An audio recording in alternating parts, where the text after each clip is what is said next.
as much as we want to put a spotlight on the educational pieces that we were talking about earlier, there's still this personal connection and these social skills and interpersonal skills that coaches need to develop that drive a lot of the coaching process as a whole, not just the retention rate, but also the efficacy of the coaching. So you got to be able to put all these things together in order to create the best service for the athletes.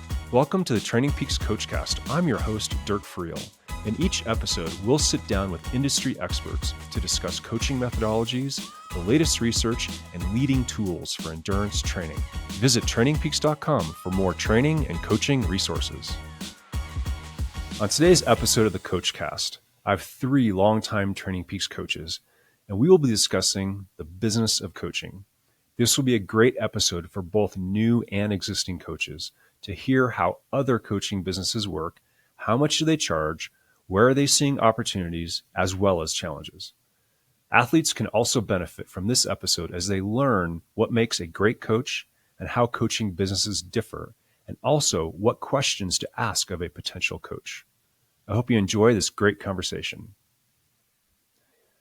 All right, I'm super excited about today's episode. I've got three amazing guests, longtime customers of TrainingPeaks. Today is about the business side of coaching. We're not going to be going into the X's and O's and VO2 max intervals and all of that fun stuff that we all love and really gravitate to the sport about. But really, this is a business, and coaching is becoming, a true profession and a career path for a lot of folks. There's a lot of people out there that are thinking about becoming coaches, where this can really help them out. These conversations we'll have today. But I also want today's conversation to help out athletes, to help athletes realize that there's differences in coaching businesses, maybe what questions to ask a coach as they are thinking about hiring a coach, and to kind of just open up their eyes as to what the world of coaching looks like, or the business of coaching looks like. So I've Jason Koop, who's head of ultra running at CTS. He's in Colorado Springs. We have Katie Malone of Malone Coaching down there in South Carolina. She's the founder and head coach of Malone Coaching, and Yago Alcalde, who is founder, head coach, owner of, see if I can get this right, Ciclismo y Rendimiento. Is that correct? Yeah, that's correct. Awesome. Perfect. And that means cycling and performance? Performance. Awesome. Yes, that's right. I got it right. Yeah. So if you can give us a little bit of background about yourselves, tell us a little something about yourself. And how about we start with you, Yago, all the way from Madrid, joining us today. Okay, sure. I was going to say ladies first, but I mean, that's okay. You came the I'll farthest. go first. Okay, that's right. Yeah. Okay, so I'm 46 years old now, and my passion for sports started when I was a teenager. I don't know why. I just loved riding bikes outdoor. I mean, mountain biking especially. Like no one else in my family rode bikes, but I don't know why that got into my blood. And the only thing I did when I was a teenager was riding bikes. So that led me into doing a degree in sports science. So I finished my degree when I was 22, 23. I kept studying more stuff about science and sports. So I got a master's degree also in sports science. And since there, well, I've been working as a coach. So I have my own company. Until 2010, I was doing only coaching.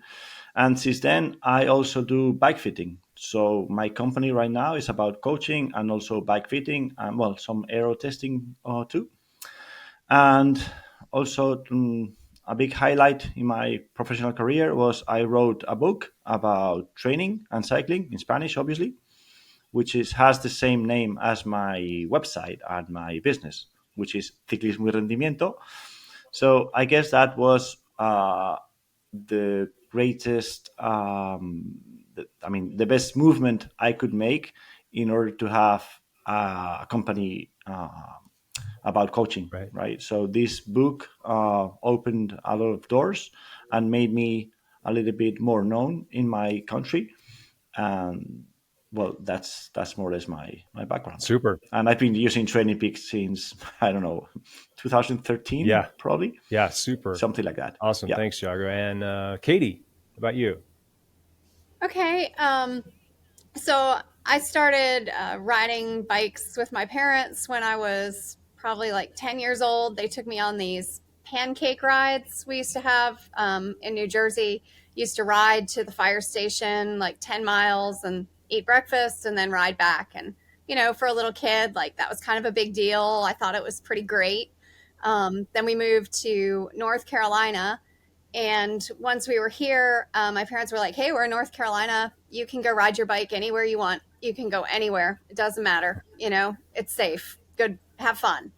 And so at that point, I started riding a lot more because I just had that freedom to go anywhere I wanted to. I probably got a lot further away from the house than my parents intended. But by the time I was 14, we have this little bike ride tour race called the Assault on Mount Mitchell.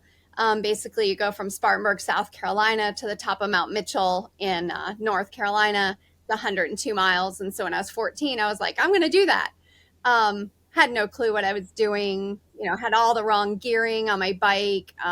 It was a very long day, but I did it. And I kind of thought, well, I'm ready for Ironman now. If I can ride up a mountain and not know what I'm doing, I want to do an Ironman. And, I had watched all the stuff on the wide world of sports with Ironman, and I was just, it was something I always really wanted to do. And so, then I started running more. I would swim around the lake. Did not know how to swim well, but I would swim it anyway. And, so that kind of led to triathlon later on, and started doing triathlon when I was 14 was the first one that I did. There weren't a lot around at that time. There were not a lot of coaches. Years later, I was 28 and I came back and I was like, hey, I'm ready to do my Ironman and I need a coach, but there weren't really coaches to be had.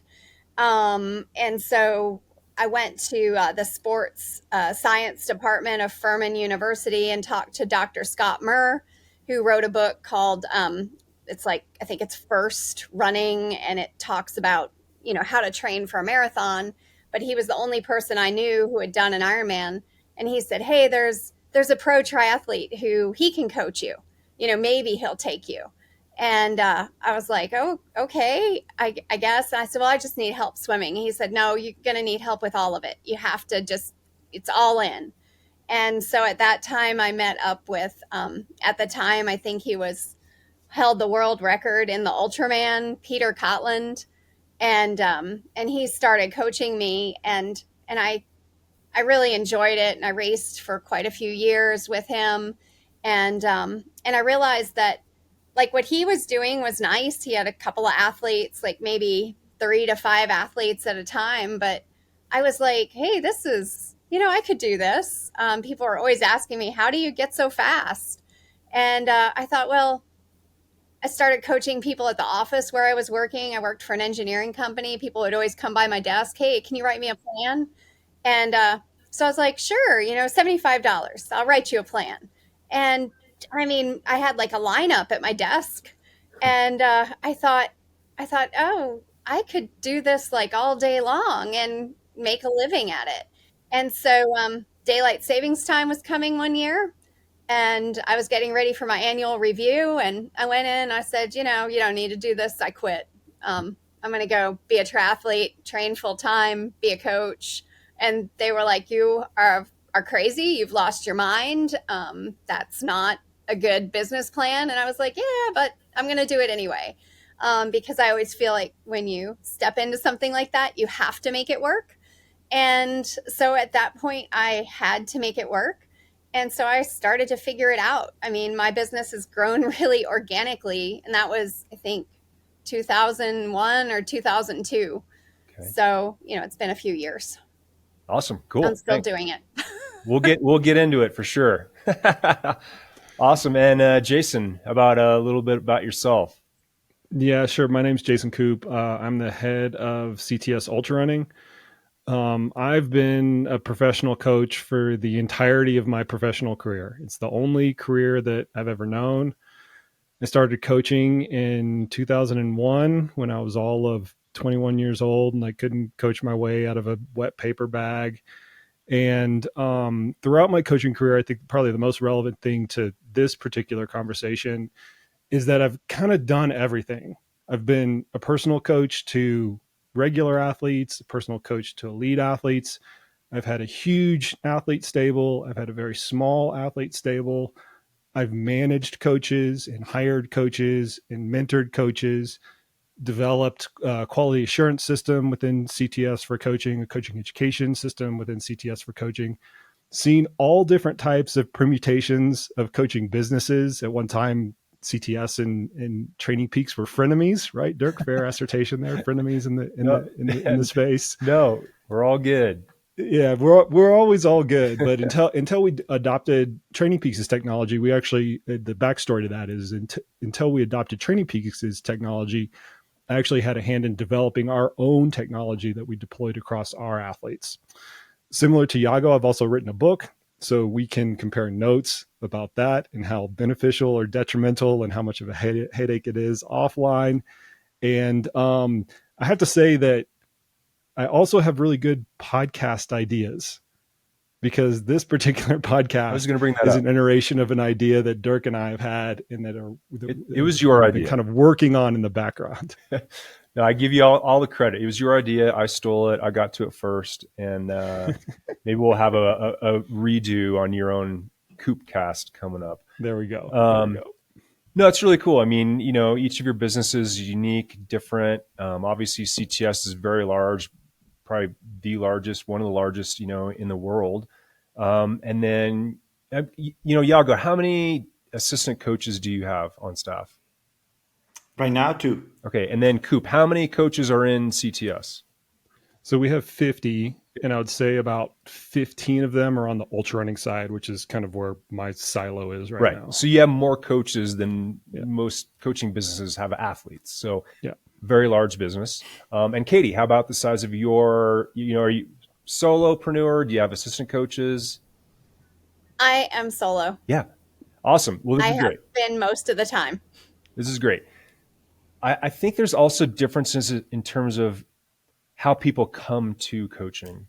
In America, I think a lot of stories are like yours, Katie, where they have a passion for the sport and you get into the sport and people gravitate towards you and they start asking for advice and you just like, I love dishing out advice. This is so great. I want to do this 24/7.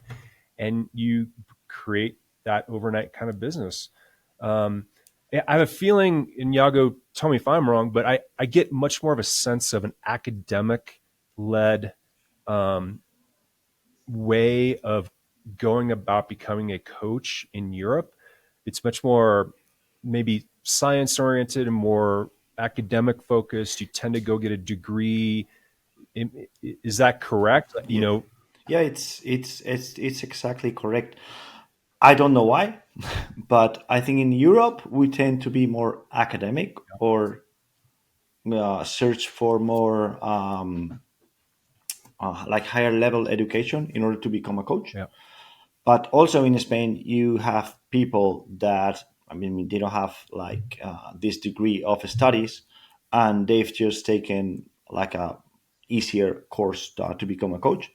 I guess there's also some stuff going around the laws that we have in Spain or in Europe, because you're dealing with the health of the people, and maybe like if you're in Spain, if you don't have a degree, you could be fined if you're coaching someone, Right, and you don't have a degree. Right.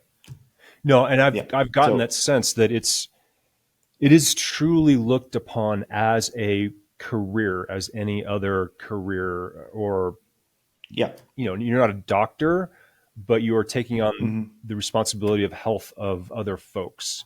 Therefore, it takes a certain degree of training. Which is true to a degree. I like that part, because I've seen coaches with very, very few experience or education doing really bad stuff to their clients. Right. Right. So I think there is that need of some kind of education. Like if you want to be a coach, you need to take some kind of serious course. I mean, I love Katie's approach as how she started without any kind of education related to coaching. That's not that it's not going to mean that you're going to be a great coach at all. But at least in terms of not doing harm to your clients, maybe you need to know or to get like the basics of what's training about. Jason, there's definitely like, I get in the United States, it's also like this sense of just, you can start up a business, like nothing's holding you back, in a lot of ways. And that's a great thing in America, just to strike up on your own, right? And create something with like not a lot of overhead, if you will, like government interference. Yeah, from our perspective in the U.S., Dirk. Yeah, you're absolutely right. Anybody can hang a shingle up and become a coach, and sometimes that makes for great coaching.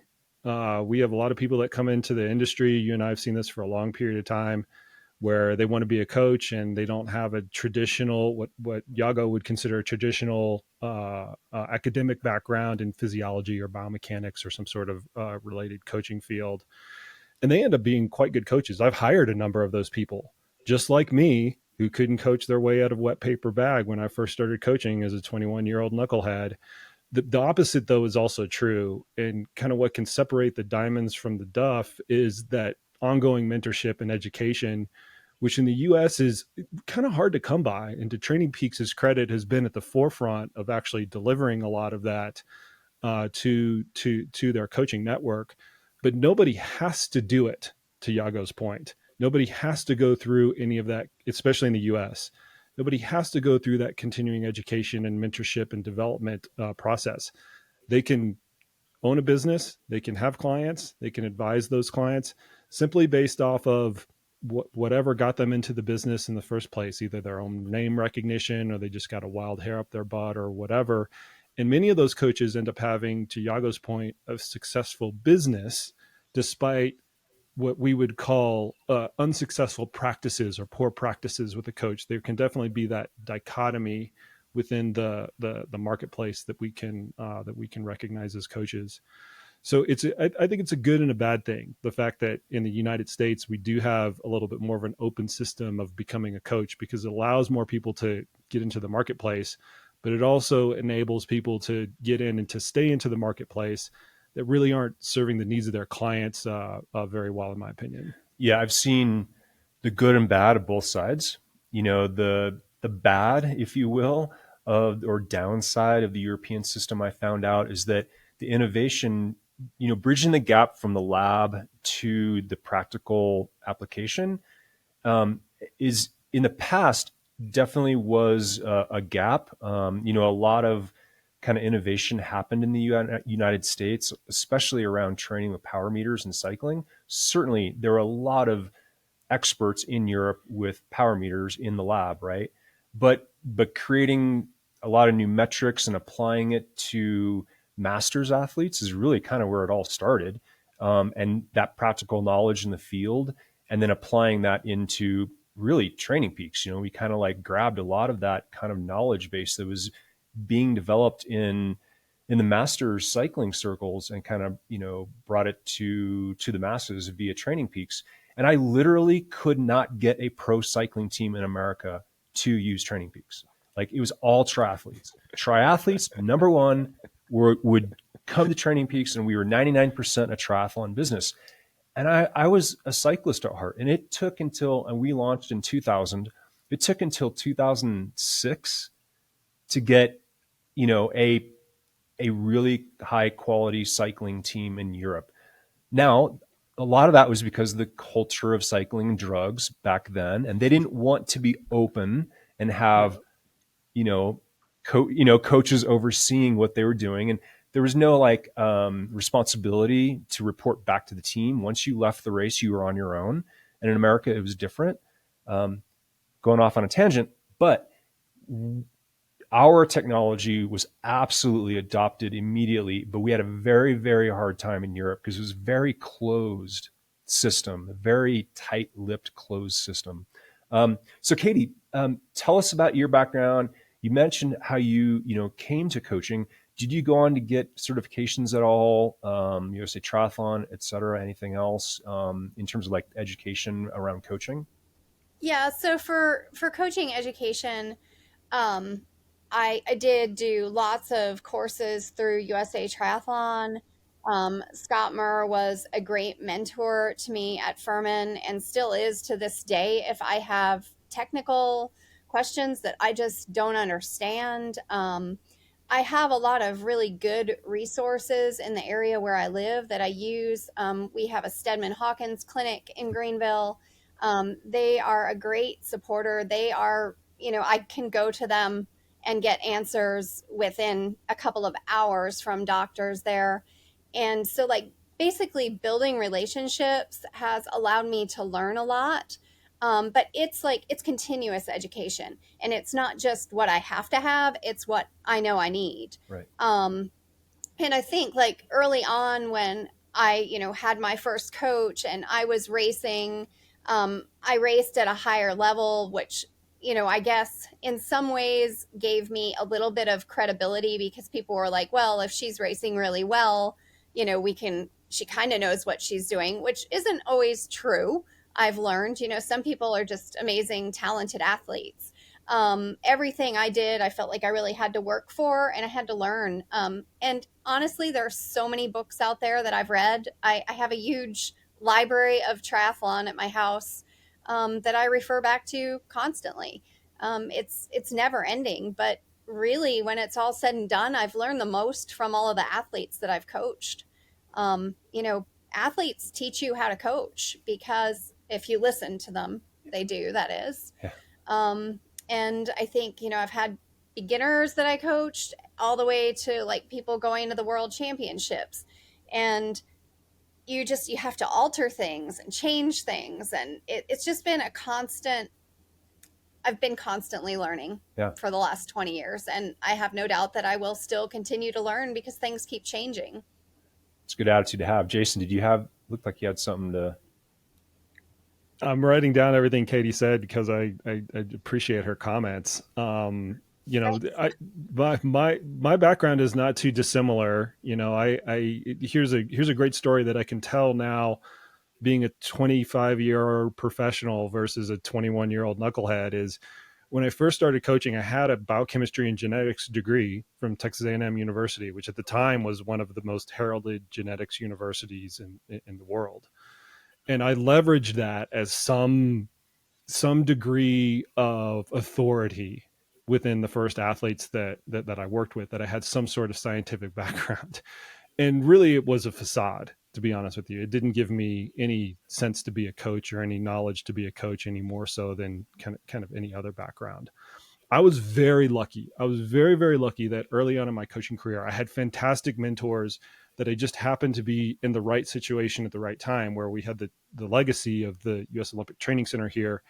And a lot of the coaches and the physiologists and high performance directors and things like that, we either had direct and or indirect access to constantly within our work environment. I would come into the office and I was surrounded by coaches that could probably represent over 100 world championships and Olympic medals.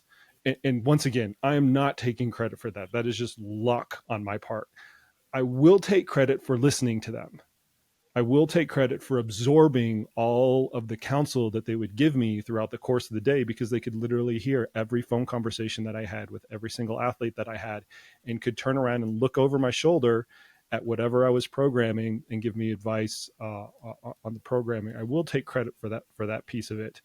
But in addition to that, very similar to Katie's story, which I was writing down, I absorbed everything. I had certifications from every national governing body, USA Triathlon, USA Cycling, and USA Track and Field, all at the same time, all different variations of that.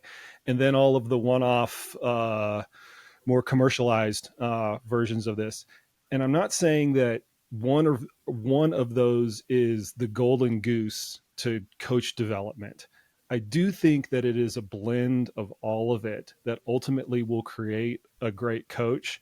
And so much so that that's what I screen for when we hire new coaches is I look for their aptitude or their propensity to take mentorship and more academic forms of knowledge and the observations with their athletes, to Katie's point, that you learn from your athletes, and synthesize that into becoming a good coach. I hire when we hire coaches, and this is great for the athletes to kind of like listen to. I hire a coach for 2 years. I don't hire them for the time because I know at the time that they suck, and I'm okay with that. I'm okay with them sucking for the first 9 months. I'm fine with that. If I get a good coach after 2 years and we hold on to them for 2, 3, 4, 5 years, that's a way better proposition to me than taking somebody out of the gate who's already really good or has a big name or things like that. I'll take that, absolutely. But when you can grow them into a good coach, and you can find those kind of like unheralded nuggets as they're developing, is kind of like how I grew up. I think that that's far more potent from a business perspective when you're looking at specifically growing a group of coaches. Yeah. And Yago, what about your assistant coaches? Like, what kind of backgrounds do you look for, hiring processes on, also tell us about just the Spanish Cycling Federation coaching certification process. Yeah, well, I think that the value of the person itself, I think it's the most valuable thing, because if they are, good people, serious people, they're going to be very good with the clients, with the cyclists. So I think it's more the personal, how they are, what kind of people they are, than not so much the certifications that they have. I want someone who I know is going to care about all the clients. Right. I think that's the most important thing. Apart from that, obviously, what's their background? If they like to be updated, if they love their job, they are going to be great coaches. But I think that having good confidence with them, and that they are not hiding anything from you. When everything is clear and you can share the TrainingPeaks accounts without any problems. I can get into their training plans. I never do it, but because I rely on them 100%. But they have to be really open and willing to learn, and that's the most important thing. Yes, here we don't have like a coaching course in the Spanish Cycling Federation. Like the course you take, it's just to become a sports director so that you can drive a car in a race. But it's not, there are some courses about training, but it's more oriented to becoming a sports director, not to become a cycling coach. Okay. So you have to go to university to get any coaching education. We don't have a lot of coaching education out of university. Okay. We don't have too much. It's maybe just private courses that maybe you can take. Like, for example, I can launch how to train with power. So it's more like private companies offering these courses. And then we have the federation course, which is okay, but it's more oriented to being a sports director or just training with little kids.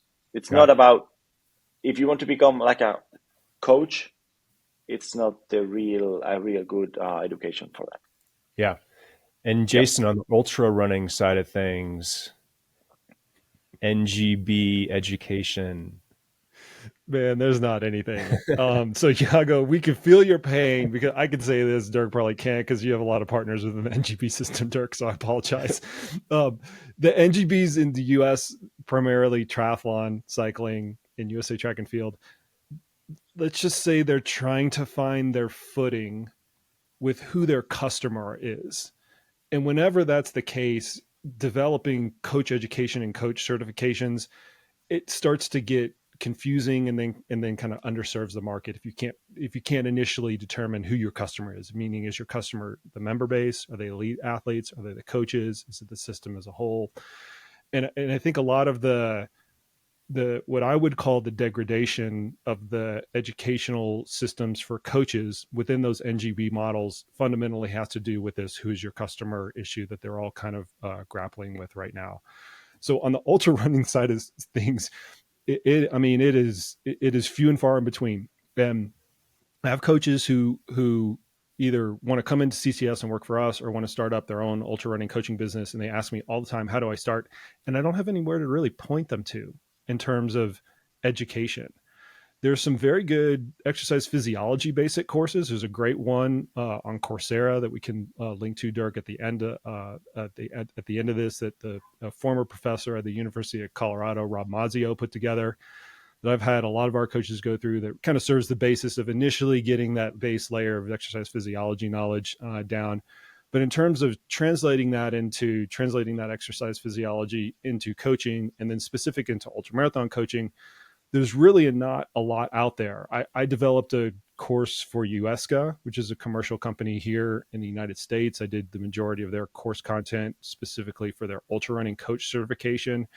And I obviously am a proponent of that being a part, not the only part, but a part of a coach's initial coach education program. But it is not sufficient. And I would say that about any one-off certification or any one-off course, even you guys as TrainingPeaks University, Dirk, which is fantastic, but it's not enough on a one-off situation. You have to continue to come back to it because things are always evolving and changing, and you can't rely on what you knew even a year ago, sometimes to have the same application as it's going to a year from now, or 2 years from now, or 5 years from now. But the summary of it in the ultra running space, it's a very early stage development proposition for everybody, the coaches, the athletes, the race directors, the equipment manufacturers, like everybody still, it's like cycling in the early 2000s. It's almost the exact same blueprint. Everybody is going through that same process because it's just such a new sport. Yeah. How about resources for continuing education? Katie, you mentioned reading a lot. And what are some like go-to resources that you follow for just your ongoing continuing education? Well, the first book, you'll be glad to know, was the Training Bible. And then another Training Bible. And I don't know how many versions you've had of the Training Bible, but I have a lot of different versions of the Training Bible at my house. I think the Training Bible, honestly, like when I first read it, it was the first thing that I read where I was like, oh dear, I need some help. Like this is not something I can figure out on my own, and I need somebody who's got more experience to explain it to me. And then when I came back and read it again, I was like, oh, this all makes so much more sense now that I've been there, done this, worked through it with athletes. And so now when I go back, I still go back and read stuff in it, honestly. It's a book. People give them to me all the time. They're like, I'm not into triathlon anymore. You want this book to give to somebody? I'm like, yes, please. Thank you. So I share that with athletes all the time. And I say, read it now and then read it again in 6 months and see what you think then. But so really it's interest based, like the books that I pick up that I read. A lot of my athletes will recommend books to me. There's so many podcasts now. Oh my gosh. I mean, you can just like get so much information, and you have to, like I was just telling my son the other day, just because somebody has it in a podcast doesn't mean I have to agree with it or I have to apply it to my coaching, but at least I have to know that those ideas are out there. And so, I feel like right now there is an overwhelming amount of information available. It's just what you do with it. How do you take it? How do you, if somebody has a great idea, how do you add that into your coaching business? Will it work? And so, sometimes I have little experiments where you take some stuff you read, you try it, you see, is this working with these athletes? I might have a group of 5 athletes that kind of get those similar workouts, and I see, well, they made a ton of progress, or they didn't get anywhere with that. That's going in the trash. Like, I'm never going to use that again. But really, I feel like I just have to pick and choose what I read, who I go to, who I ask questions to. If I have the opportunity to speak with other coaches, which is it's rare from a business standpoint. I find I have a cycling coach in Greenville. We've had a relationship for 20 years, and we can really talk about like the business side of things, what we're doing, how we can work together to help each other, because he does bike fittings. And so for me, like that's a great, again, I just talk about, I have all these resources I use. And so like I always go to him, but we have different business models, but it's nice to bounce ideas off of each other. But not a lot of coaches are super open about what's going on with their business, or, like what they're charging or how many athletes they're actually coaching. It's very deceiving, and it's very hard to know, like, am I doing the right thing? Am I coaching too many people? Am I not coaching enough people? Am I going to be able to pay my bills next month? Are people going to drop off? COVID, everybody was like, oh my gosh, triathlon's going away. We're not going to have any business. So you know what I did? Because I was like, I got to be thinking ahead. I need to go get another job. And then you know what happened? 20 more people wanted coaching. And I was like, oh, great. So it's like you try to think ahead and try to think, what can I do to, watch a trend? And we just don't know. I mean, I feel like ever since COVID, I have no idea what's coming. I used to have kind of like a standard year. I knew people would flow in the fall. Some people would flow out, because they'd finished their year. And now I have no idea what's going on. It's I can't predict any trends. But welcome to the club, Katie. We're all just guessing at things. Yeah, but it used to be I felt like it used to be a little bit more cyclical. And now I look at it and I'm like, well, I have no idea what's going to happen. I'm just going to do the best I can to stay on top of things. Sorry, I got totally off the question there. I apologize. Yago, any responses there? How's it been in terms of predictability of your business within COVID and post-COVID? I think COVID was great because I think it made us think out of the box. Yeah. So we started selling, doing static plans on TrainingPeaks, which is great because you can afterwards you can apply that to more people. So I started doing plans that later I'm selling those plans now on the TrainingPeaks store. Okay. So it kind of created a little bit of an opportunity for you that you found. Yeah, for sure. Also, so we did a lot of Zoom training with all our clients because they were all at home on their trainers. So we developed like this community sense within our clients. So they started to know each other. And so we got together in these like 3-hour indoor sessions with all our clients.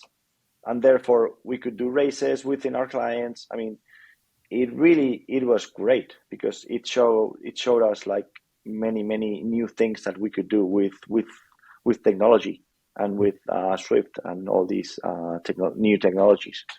So it was great. After COVID, I don't know. I think a lot of new people in the sport, in cycling. I mean, I get clients that they tell me they are victims of COVID because they started riding bikes right when COVID came because that was the only thing they could do at home. So I think COVID was great, actually. Koop, any trends there out of CTS? What's interesting is, so just to set the table for this, is CTS basically has two customer silos.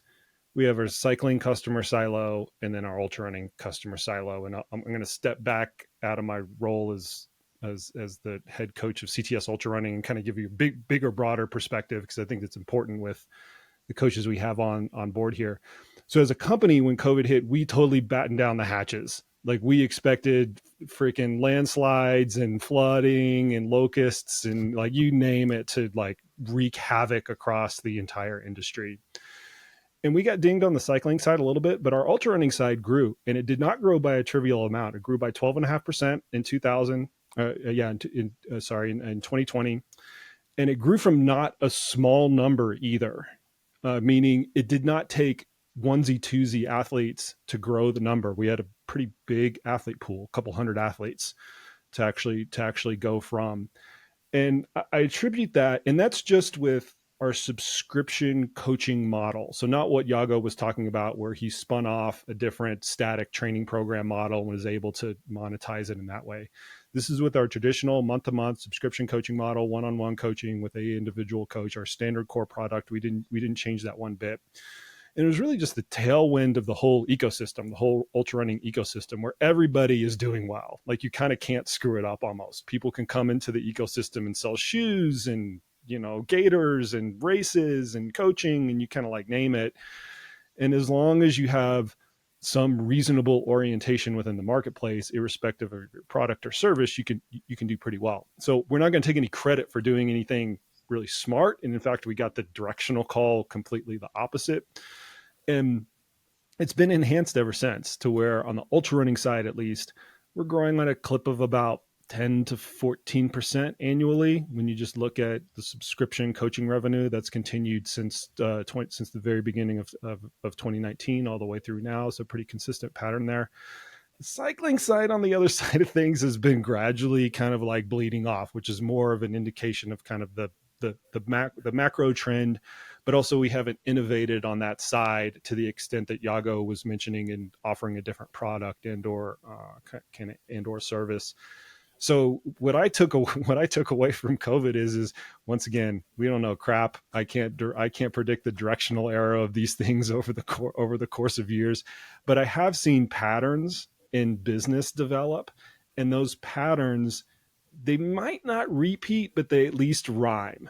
And what I mean by that is what we saw in cycling, as Dirk was mentioning earlier, where everybody's very insular and it's hard to get products out in the marketplace and it's hard to get adoption because everybody wants to kind of like control all their own stuff.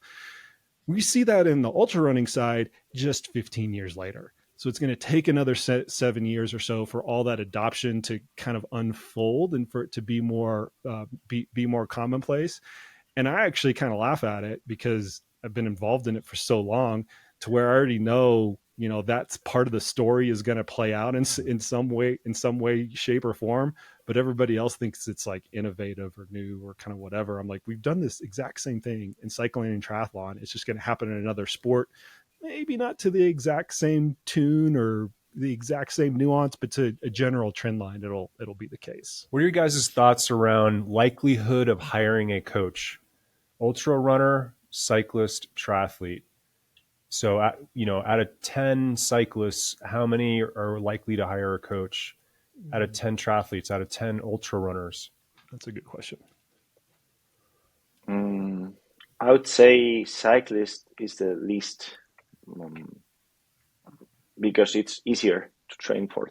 Because ultra running, you get injured more often, probably. And triathlon is 3 sports. So it's like you have to combine them 3. So... Yeah. So you vote cycling is the least likely to hire a coach? We do. We get hurt a lot. That's why I think he knows that. Oh, okay. Yeah. I mean, I can use math, right? I can use really basic math. So the total North American ultra running market is about 200,000 people. I think less than 20,000 of those people are actually coached. It's just based back of the napkin math based on who I know is in the marketplace. And I can kind of like fudge in some numbers on the back of a napkin. So it's 10%, right? Makes the math easy for me. I'm not that smart. I don't need a calculator for that. But based on rough math, I think that the market pool is about 10%. The coaching market pool is about 10% of the whole. And I do think that and I think that's important from a business perspective, because when you're looking at the proposition of either investing in your business, going out and hiring new coaches, investing in technology, and for me, investment means traveling around the world and making connections, and that's not a trivial spin that I make every year. I'm more likely to invest when I know what that ultimate number is going to be, 3 or 5 years down the line, because our business can start to acquire that 10% of people that are coming into the marketplace on droves. I mentioned earlier that the ultra running space as a whole is growing at about 10 to 14% per year when you look at the number of participants. So when I can extrapolate that number into like a customer acquisition model, we can make reasonable guesstimates about what we want to invest in the business from a 2, 3, 4 year perspective. Okay, so you're saying 1 out of 10. I think that's about right. How would you rank cycling triathlon from what you see? I don't know those markets anymore, man. But are they me. more than 10%? Like, are there more than one? Flip a coin. 1 out of 10 triathletes will hire a coach, or more? I'll say that the running marketplace as a whole is less. I think ultra running specifically, kind of to Yago's point, that they're a really good demographic for coaching and for any type of other advanced services, whether it's nutrition or even expensive equipment and things like that. It's almost like the triathlon market, where they just have a lot of ancillary purchases that surround their sport. The spend per capita essentially is what you would look at in a demographic analysis. So I would guess that the running market it's a smaller percentage as a whole, right? Maybe 5%, 3%, something like that. I don't know. I wouldn't profess to know what that's like in cycling or triathlon. I'm a little too far removed from those worlds, and I don't want to guess because somebody will get mad at me. Katie, any thoughts around the different sports, likelihood of hiring a coach? I mean, I don't really work with cyclists. If somebody wants to be a serious cyclist, I send them elsewhere. In terms of triathletes and runners, I do get some runners, like I'll just do single sport coaching. And the triathletes, I don't know, like numbers wise, but I feel like you have a pretty good likelihood of getting more triathletes, like out of cyclists or runners. I feel like triathletes are the easier bunch to pull. Maybe it's because it's already an expensive sport and what's a little bit more for a coach, or that it's the 3 sports. I don't know. I feel like triathlon probably is going to have the most amount of athletes available for coaching. Here's the other thing that kind of comes into this equation is that if you talk about, you can kind of separate the coaching marketplace into the static marketplace and then the one-on-one coaching marketplace. The less conducive the sport is to static coaching, and triathlon and ultra running, I would make the argument that those are not very conducive sports to static training programs. Marathon training, on the other hand, has a rich history of static programming being deployed into the marketplace. I mean, every running store, in town will have a marathon training program, 20 weeks of the next marathon or whatever. But the less conducive the sport is to that static programming, the more of that entire marketplace will get shifted into one-on-one coaching. So when we start to talk about what the kind of the opportunities are and how to best serve the marketplace, I think that is one element that's a big difference across all of those different sports. And Katie, I don't know what your opinion on this is, but would probably even be different within the sport of triathlon if you look at iron distance triathlon versus sprint distance versus half Ironman distance and things like that. Those are different customers to a large extent. Yeah, I have to agree with you with those customers, but I also have pretty strong feelings that if I can get someone to start coaching as a beginner and that person has dreams of doing an Ironman, I now have a client for 5 years. Yeah. And so that's something that I look at a lot, is the longevity of the relationship that I have with an athlete, because the less I can be out there starting new athletes and the more I can be working with athletes that I've already developed a really good relationship with, the better my business is going to be. And I mean, that sounds all business-like, but I mean, really, when it comes down to it, this business is about people.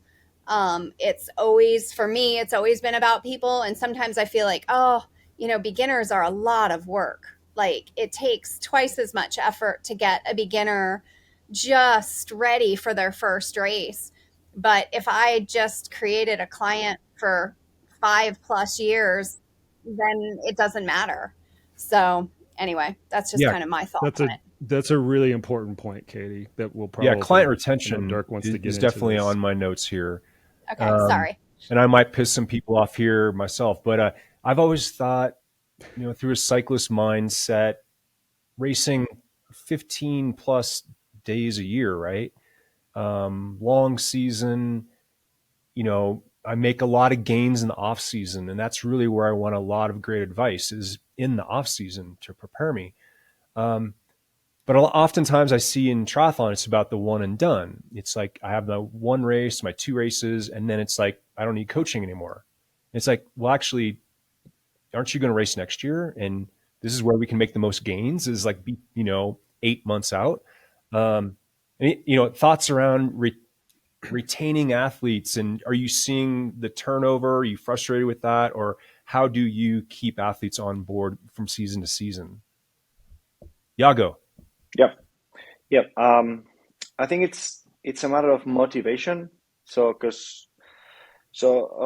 when they race, maybe they're just really tired of training in a psychological way, and Right. also because they have to prepare their daily life too much for the race. So when they do the race, they just want to stop living with so structured way. So they want to be on vacation or on holidays for a few months. So we have clients that they are with us like every year. It's the same. Like they stop training with us for 2-3 months and then they come back. So we sometimes we think about, okay, if you want to keep the spot, if you want to be with us the next season, we might be full. So maybe you have to pay like some kind of money just to keep your place within our company. So it's a tough thing because here in Spain, after June or July, most of the races take place. So in August, September, people are on holidays. But for us, it's really bad because it's like 2 months that we don't get any income.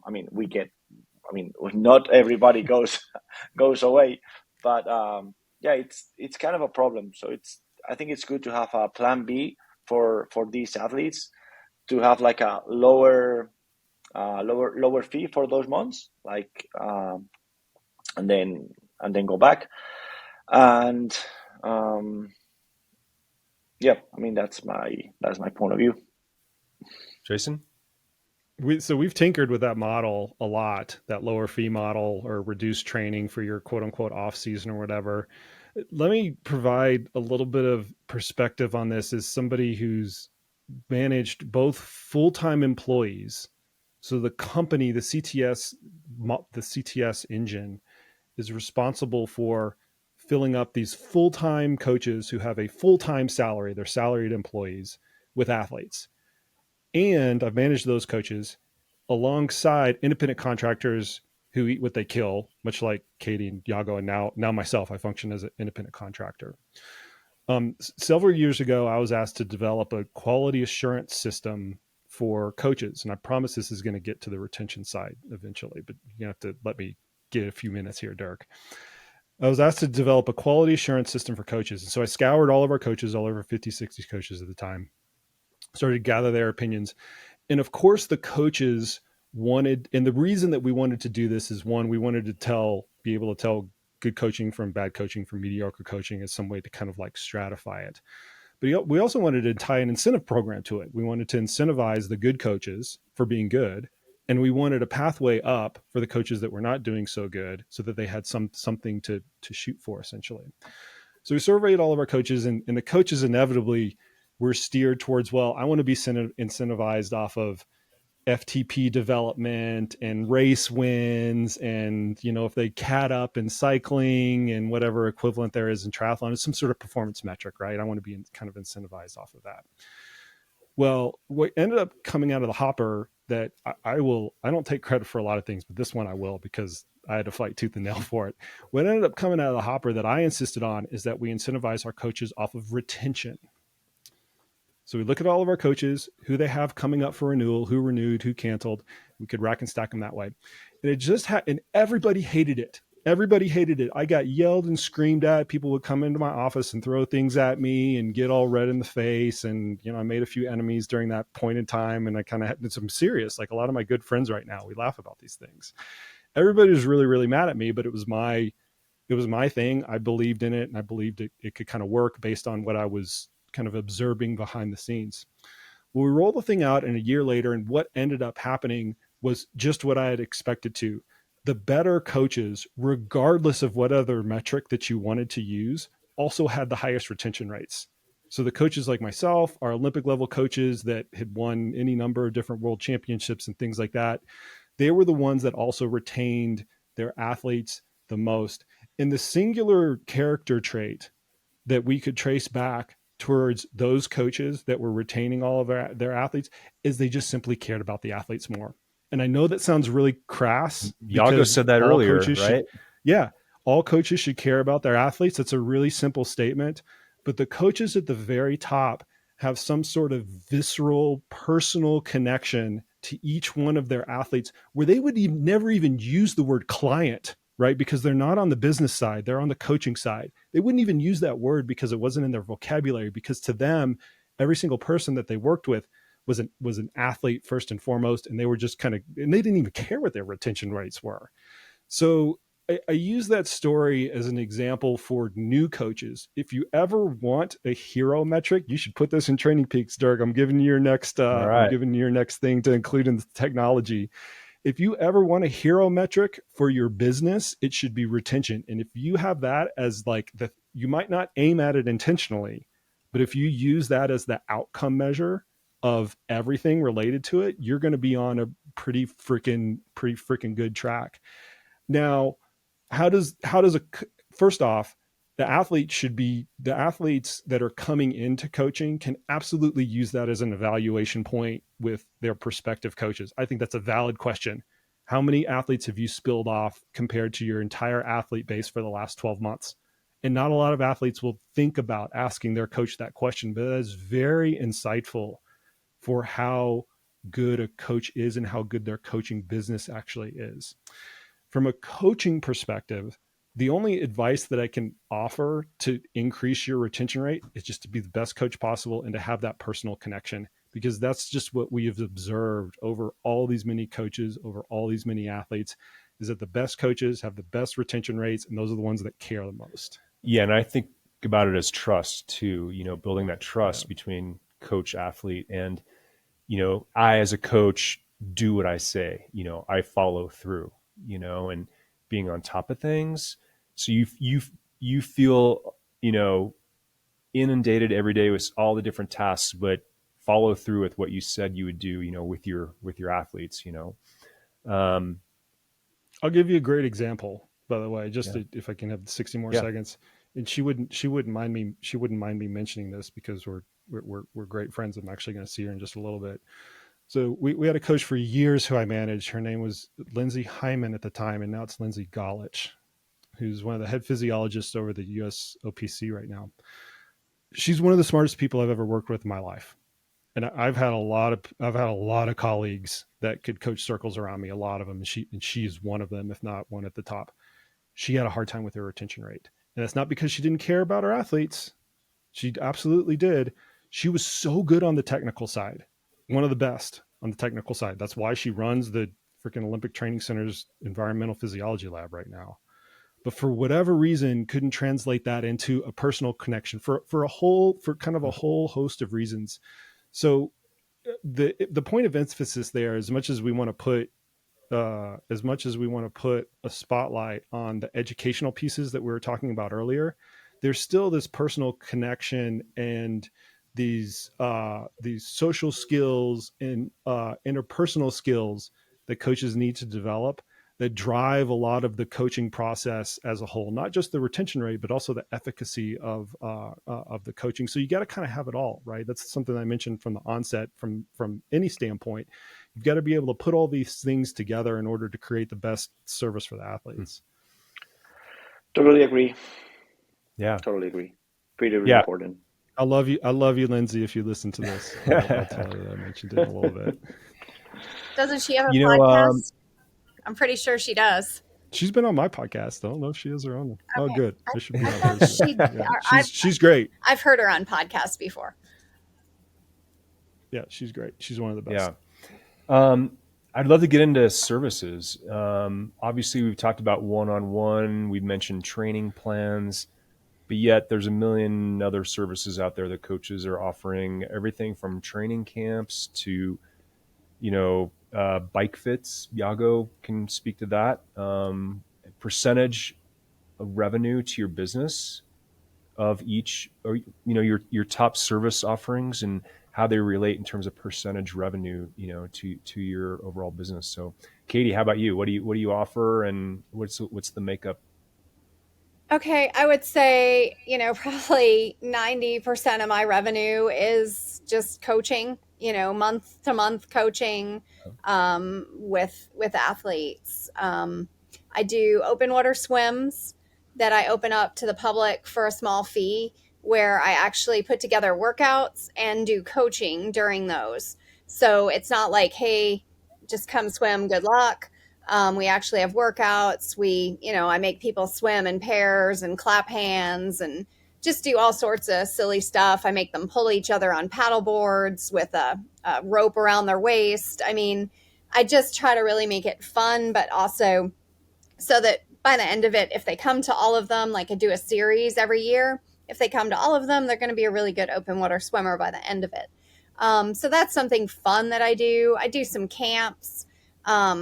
This year, camps really didn't make any money. So that was a little bit of a problem. Did not excite me. I mean, like, my athletes love them, but I did not love it quite so much when I was like, wow, I just spent a weekend and didn't really make any money. Right. But I feel like people have come to them in the past, so they always want to do it again. So I don't know, that's something I may or may not do in the future. But and then just one-on-one swim sessions, underwater videos.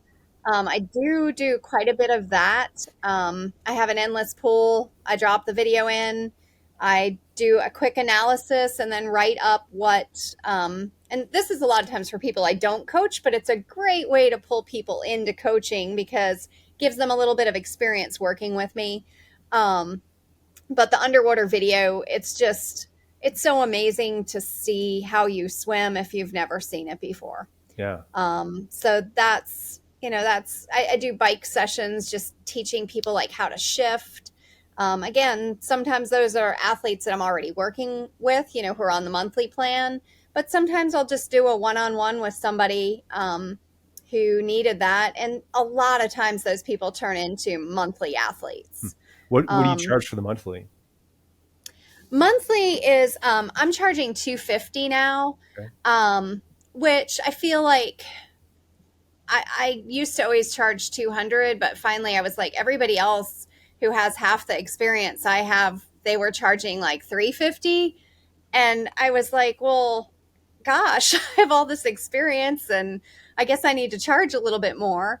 And like, I've always had a really hard time with what to charge because I don't want to charge such a high price that people feel like they can't afford it. But at the same time, I have realized that I spend a lot of time on my athletes and feedback and creating boutique style training schedules. And I'm like, if I'm going to be doing that, I have to charge a little bit more. Otherwise, that's all I do with, I don't do anything other than sit at my desk and write training schedules. So how many athletes do you have at that level? So usually I have like 40 athletes at that level. Yeah. And then I'll have, some runners and some people who kind of come in and out. But yeah, I try to stay between 40 and 50 total athletes. Wow. Monthly athletes. That's which more than is a lot. Job. Yes. For a single coach. But like I said, I work on my retention rates. So, most people come back and I have the relationship built. So if I have, 5 new athletes, it's much less time consuming to keep the athletes that I've worked with for years going and their training plan up to date and everything. That's not a problem. Got it. So, yeah. Yago, what's your service offerings? Yes. So I get more revenue from bike fitting because I have two other bike fitters working with me. So we do a lot of bike fits too. Yeah. So Yeah, that's a lot. Jeez. I would say that 60% of our income comes from bike fitting, or even a little bit more than that. And we have like 70, 80, we've reached 100 cyclists and triathletes that we coach. Okay. And in terms of the coaching services that we offer, we have like two different fees. So we have like the all-included fee that allows the athletes to write to the coach every time they want at any time. I mean, it's like the full service, all included, and we charge for that 110 euros. And our prices in Spain are much lower than in the US, so it's much harder to make a living out of coaching here because I mean the general population or the general clients are not willing to pay as much money for a coach here. I don't know why. Maybe it's something we have to change for sure. So we offer like this fee that is like all included, so they get feedback, they can ask us everything. We also offer, we call it like a closed plan, which is like an static plan that we do for them for 8, 12, 16 weeks. So it's a plan that we put it on their TrainingPeaks account, but we don't do any follow-ups. We don't give them any feedback, and it's just like a low fare price. And also I have some static plans on the TrainingPeaks website that I get some revenue there, which is nice because you wake up in the morning and it's like, oh, $50 in my account. I wasn't thinking about it. That's good. That's nice. And yeah, we do some training camps too. We don't make a lot of money, but we have so much fun with our clients. And I think through these training camps, we get new people coming in, and it helps to keep these clients with us for longer, because we create this great bond, because they are training and riding with their coaches for 3 days or 4 days, and with other clients. So there is a great atmosphere. So everybody becomes friends, and they're just looking forward to the next camp. And some of them, their goal of the season is getting as fit as possible for our training camp. So we do two training camps every year. Nice. And like for me, it's my peak session, because I have to be fit in order to beat my cyclist. That's awesome. Yeah, it's a lot of fun. I mean, we have lots of fun. Yeah. Cool. And Jason, what's kind of the mainstay service offerings? Well, so let me kind of back up. So I mentioned this earlier. I work as an independent contractor for CTS, and I receive kind of a commission basically on the athletes that I coach through them. And then I also have components of my business that are outside of CTS. So the subscription-based coaching piece of it, what we would all here call one-on-one, remote-based endurance coaching, that's about 70% of my income. And the other 30% is split between book royalties and ad hoc consulting and bigger projects that I take on with, companies, essentially, like bigger companies that bring me in for consulting roles or head camp coach roles and kind of things like that. I don't, kind of contrary to Katie and Yago, I don't play in the camps pool very much, because it's to Katie's point. I was laughing during this, of people watching the YouTube version. This is why I was laughing. The camp model is really hard. It's really, really, really hard. They're very thin profit margins. I mean, we used to have over $1 million in camp revenue at CTS that I had to manage. We did not make a lot of money off of that revenue, and it's very labor intensive. both on the front end and then on the during camp side of things. It's very fickle. In addition to that, meaning one thing can kind of blow your whole deal up. Everybody learned that during COVID, but we also learned that during some of like the terrorism scares and things like that, where your camp revenue can like literally disappear from one day to the next. And then you turn from a thinly profitable business enterprise to unprofitable very, very quickly. So I personally don't play a role in that, although CTS does continue to have cycling camps, but needless to say, it's a really, really hard model. And I also don't intentionally play in the static training program pool. I might have a difference of opinion with Yago here. While I can appreciate the fact that you can wake up to an extra $50 or $100 every morning that you weren't anticipating on doing, I just don't like it as a product. To be honest with you, I just don't want to be like, personally, it doesn't really suit my style or anything like that. I feel that in running, it's commoditized. And there's no difference in the value proposition between one person static training program that you could get for free off of whatever website and another person's static training program that you can get off of TrainingPeaks or whatever permutation kind of exists out there. That's my personal opinion. I know Dirk would probably disagree with me. I remember Dirk and I going back and forth on whether CTS should offer static training programs. And that's something that we do, that the company does do, that I don't play a part in. Personally, I'm speaking personally now as Jason Koop, not as a representative of anything else. I just don't like playing in that pool. It's just I avoid it if anything.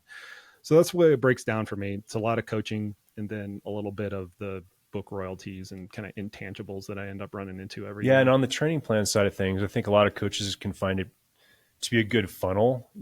People realize what they're missing when they do get a plan, and that if a coach is good at communicating with those customers, they can upgrade a bunch of them. And I think I'd love to hear also about everybody's ideas around the future of coaching within their particular marketplace. We have 3 distinct kind of marketplaces here. Where do we see coaching, 10 years out within your particular sport and market? Yago, hopefully we're above $100 a month in Spain for coaching. Oh, Hopefully. Yeah. And why is that? I want to know that too. Is it like market-based pricing Yeah. where everybody is pricing off of each other? Like you're just like looking at the competition and saying, I can't charge more than 10% more of the guy next door? Yeah, more or less. Is that why it's the average price is maybe 100. That's the coach's fault, though. It is. Sorry, Dirk, I'm going to take over your podcast because I'm super passionate about this. I know. No, seriously, like coaches do them a disservice when they race to the bottom and they compete on price. Yeah, I know. It happens in every single sport, in every single region. People want to compete on price, and that's a never-ending race to the bottom that completely screws the industry. Yeah, I know. And there's people that are willing and really happy to pay more. You have to focus on those clients. I mean, that's my point of view. Yeah, for sure. Well, regarding the future, I think that this is still a very new market. So I guess that whoever gets some education in good marketing is going to be the one who is going to have good success. Because we are good coaches, but I'm not a great guy in marketing. So I think that if you are good at marketing, you're going to sell. You're going to be good in the market. I mean, if you're a good coach, of course. If you're a bad coach and people that come to you, they go away because you're a bad coach, that's never going to work. But the good coach who has some knowledge about marketing is going to be the one who is going to have a good client base. I've always kind of seen and felt like Europe in terms of for-profit coaching businesses was 5 to 10 years behind the U.S. market. Yeah. We kind of pioneered it, if you will, here. And it's just getting athletes to realize, and more athletes seeing the value of that coach and also experiencing it, like getting more athletes to experience that personal feedback and connection that we've been talking about, with a coach, and really investing in them and that athlete. So hopefully, we do see that grow and develop. I also feel tradition in Europe is so, tradition. You have your cycling club, and there might be a club coach, and you do the 1 or 2 rides a week with the club, and you kind of see that as your coaching. Why would I get anything else, right? But once you experience personalized one-to-one coaching, it's like, yeah. I don't know in the US, but in the triathlon world in Spain, there's a big problem. That is that the triathlon. I mean, most triathletes are within a club. mm-hmm. Okay, so they train in a club, and at the club they pay very little, they pay very few, and they get a training plan, but it's a training plan that is like the same for everybody. Mm-hmm. So triathletes in Spain are very bad educated, or because they think that they pay 80 euros per month, they get a plan and that's it. So they don't get to experience the one-on-one coaching at all. And so if you tell them that you can coach them for 120, 150, 200, it's like they tell you that you're crazy because they get a training plan for 50, 80 euros at their triathlon club. And I don't know if you have like so many triathlon clubs in the US, but here's like, so they have the head coach of the club has a TrainingPeaks coach account, and they put under the same coaching to 20, 30, 40 people that they all do the same training plan, and that's it. Yeah. So, and that's why people are like, I don't need a personal coach. I have my TrainingPeak account with all the training plans that the coach is giving to everybody. So that's a problem with our prices here too. That triathlon club model, it's not very good. Yeah. Katie, where would you like to see things go in any aspect of coaching, in the future? Well, just to one thing that Yago was saying about the marketing is you can be the best coach in the world, but if nobody knows that, it doesn't matter. Like you have to, and it's like, I'm not the kind of person, like, I really don't care to put selfies out on Facebook every day. Like, hey, look at me, I'm training. I have a really hard time with that. But in terms of marketing, if I don't constantly, I can brag on my athletes. Like, I'm good at bragging on my athletes. I don't really care to be the center spotlight, just as long as people know like Malone coaching is kind of behind these people. So that my name is constantly out there, because like 101 in marketing is getting your name out there consistently through different avenues, whether it's print, whether it's at races, whether it's on Facebook, social media, podcasts, whatever you want to do. It's just about getting the information out there.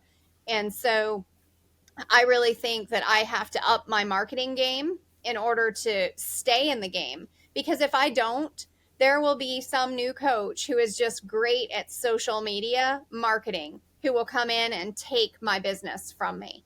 And so I think in order to stay relevant, you have to really market constantly, whether you like it or not. It's just something we have to do. And I feel like for me personally, in terms of like where my business is going, is it's boutique coaching. It is offering all the service that people need. I mean, most of my athletes, most of them are professionals in some shape or form. And they need, if their kid has something going on this weekend, we need to change their schedule up. Not if they're on this plan or that plan. Like, I'm not going to go check. I'm going to change their schedule. I'm going to make it work for their life. And I feel like that's really the direction that we're going in, that people, they need that customer service. They need that relationship that they can text me and say, hey, tonight I don't understand my workout, or I need help with this, or, I need somebody to ride with this weekend. I don't want to ride by myself. And like, I've got to organize it. And that's what I do now. But I feel like it's only going to continue to progress like that. And the coaches that are like, nope, you're on this plan or you're on this plan, they're going to have problems going forward, because people just continuously expect more and more. And I feel like we just have to kind of deliver if we want to stay relevant and stay in business. Yeah. So, but maybe charge a little bit more too. And, you know, with what Yago is facing, the culture, I have a friend in the Netherlands, and I think she uses TrainingPeaks and she coaches. And, you know, she was a professional athlete for years, did really well. But when I look at what she's charging, she just always keeps saying to me, it's just not the same. It's just not the same in Europe. You don't understand. It's just not the same. And, you know, she has some athletes, but it's nothing like what I think she could have if she were in the US. Yeah, I do see a So lot more definitely. testing in Europe. You know, coaches offering testing, the bike fits, the additional services to support the business. So that's definitely a bit of an opposite, if you will. Yeah. Coop, future of coaching within ultra running down the road. Man, I don't know. I don't know what piece of meat I want to bite off on those last two conversations. Let me just say this. I hope that the overall professionalism is drastically increased over the course of the next 5 years. And I say that with all due respect to the people that are out there in the marketplace right now. It's not that I think that you're bad people, right? Or that there are bad people in the marketplace or nefarious actors in the marketplace. But there are a lot of coaches in the marketplace that are not doing it to be a coach. They're doing it to make ends meet. And, you know, a lot of professional athletes are using it to bridge their income gap between their professional contracts and what they need to make for a living, kind of just leveraging their name. And that's fine. I think that there's a market for that. But I think that that current like part-time type of coach is just disproportionate to what it needs to be to have a healthy ecosystem. I think a healthy ecosystem has an abundance and a majority of professional coaches that are doing it for a living, much like myself and much like a lot of my colleagues who it's where we derive, you know, our full-time income from, or very, very small permutations from that full-time coaching piece of it is how we're deriving all of our full-time income. I think that what's best for the athletes, and we got to keep the focus on the athletes here as much as we like to talk about our business.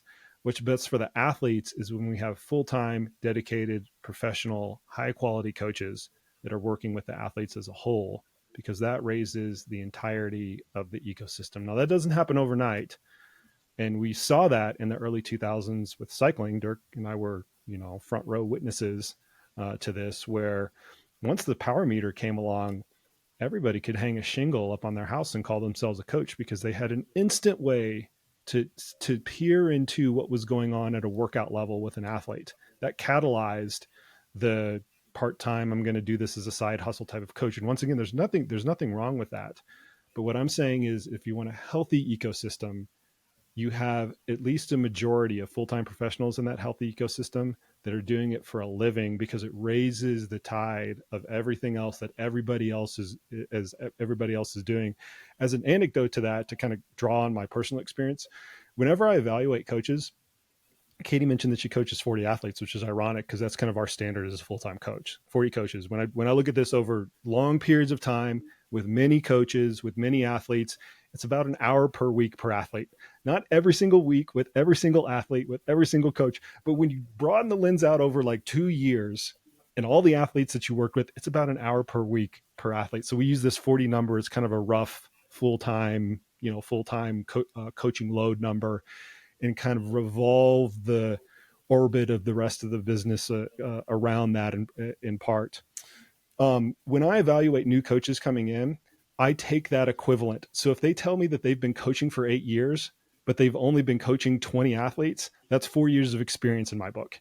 And that plays out from a practical standpoint, from a knowledge and development standpoint, almost exactly. Like when I can rack and stack them with the equivalent coaches, and I happen to have this coach base to draw from, when I can rack and stack them on an equivalent time base, it almost works out like that. So that's what I would like to see in the future of the ultra running side of things, just the general professionalism of everything kind of get raised to where we have more professionals in the marketplace that do it full time for a living. They're serving athletes for the entirety of their career, because I think that's good for everybody.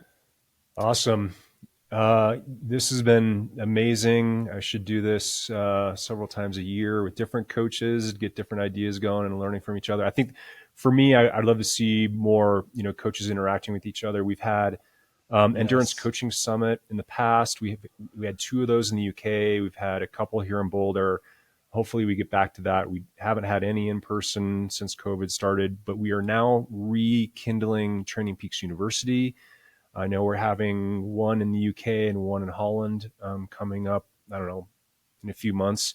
We've had one in Boulder already this year. So yeah, hopefully we get to more idea sharing within the profession of coaching. And I definitely see, a great future. There's more and more athletes out there that are seeing the light and the value of it. So I want to thank each and every one of you for joining me today. All 3 of you have been awesome. I love the diversity of the backgrounds and the marketplaces and sport types, etc. Any final words from you guys before we sign off? Please do the conference again in Boulder. I want to go back to Boulder. All right. I'll pass that along for sure. We've had plenty of people say the same thing, and I want to get back to Madrid for the Volta sometime, like I did last year. Okay, you'll be welcome here for sure. Katie, anything? This was just it was really fun. It was enlightening. I feel better that I'm coaching what I should be coaching. So thank you. You're serving a great purpose. That. I'm like, oh, great. I'm actually doing what I should be doing. Perfect. So thanks for making my day on that. And I'm just happy to be able to share some of what I've learned or seen over the last 20 something years. Because sometimes I feel like, oh, I've got all this knowledge in my head. Who am I going to share it with? Yeah. So thank you. Yeah, we need more of that. That's awesome. Thanks for sharing. Coop, thanks for bringing this topic to me to steal and run with.